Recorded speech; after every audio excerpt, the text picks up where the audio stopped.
were talking about the days of wooden skating floors. Wooden skating floors with wooden wheels. And that's slippery? Was it slippery?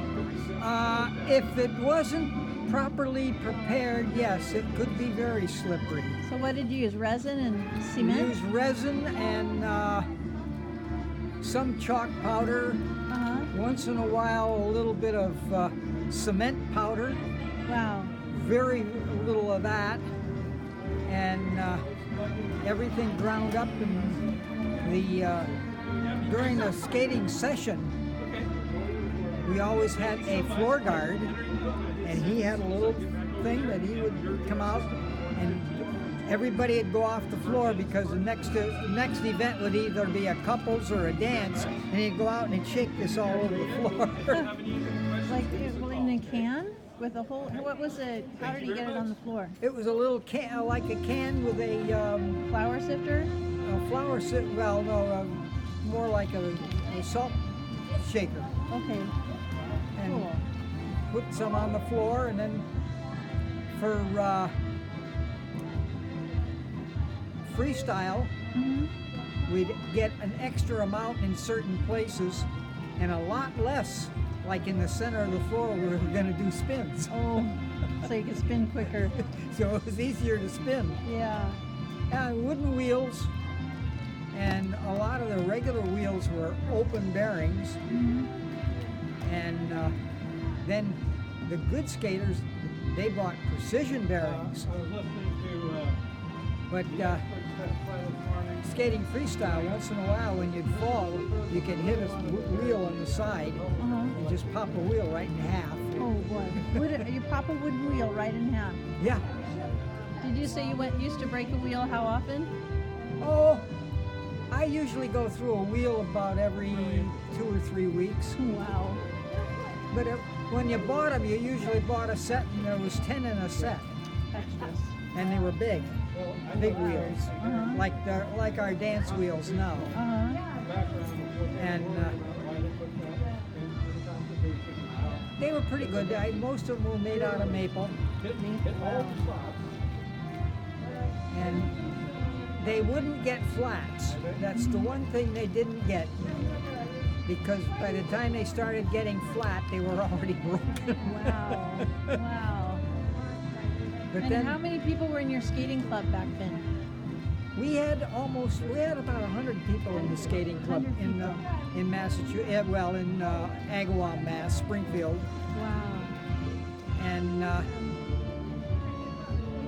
most everybody skated dance, and probably 50% of them were freestyle and pairs and fours. Fours, yeah. And fours was the most fun. But pairs was fine. My pairs partner was a little bit hard to lift because she couldn't jump. Oh, that would make it hard to lift. Yeah. But all in all, we did fairly well. We skated dance because her mother insisted it. And we never did very well in dance.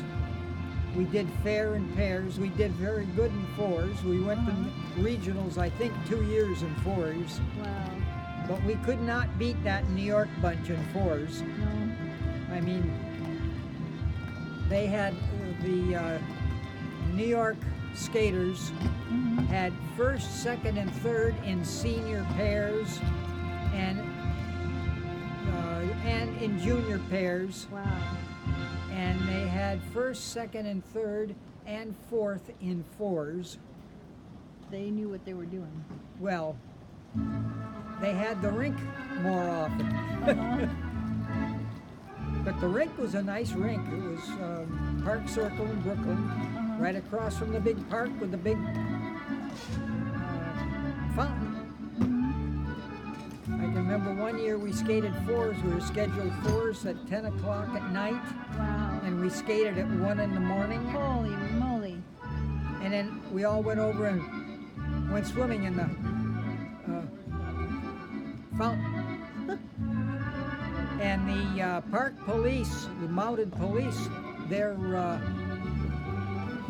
where they kept their horses was just down the street from the rink. And two of them come riding by. It was about 1:30 in the morning, and they're talking very loudly about, gee, there's not supposed to be any swimming in this fountain, is there? And I said, no, it shouldn't be any. We'll have to come back by you in an hour or so and check to make sure that there's nobody in there. That was nice. Instead Yeah. of ticketing you.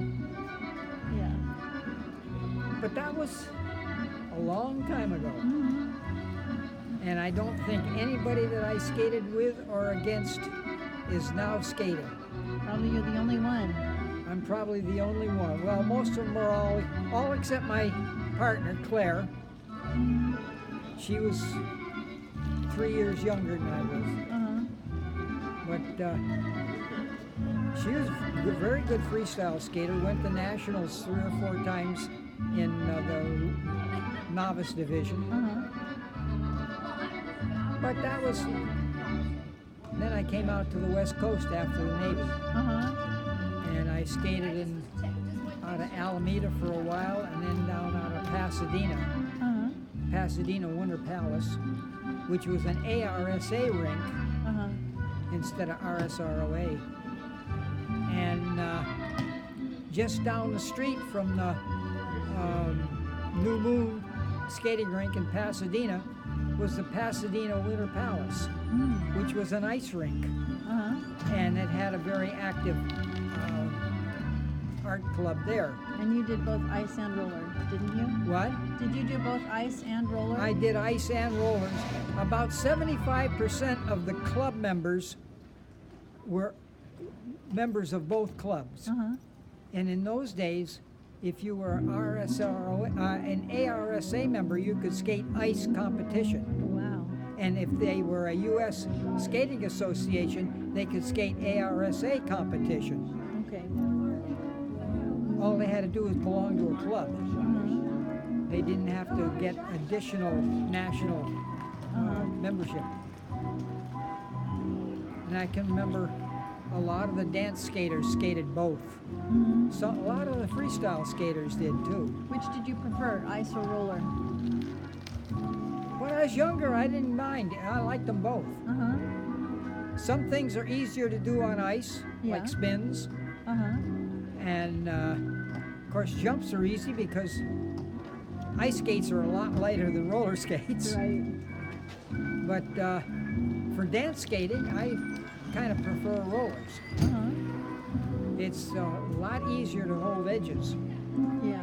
Of course, I never skated competition on ice freestyle because I had lousy figures. Yeah, they don't have figure requirements anymore. But it's no longer. I skated nationals in freestyle on rollers in 1982. The 3 guys that took first, second, and third, I think, were all from California, and they were all ex-ice skaters because they still had to skate figures at that time. You were in your 50s then. What? You must have been in your 50s in 1982. Yeah. Yeah. I was giving 20 years away to them.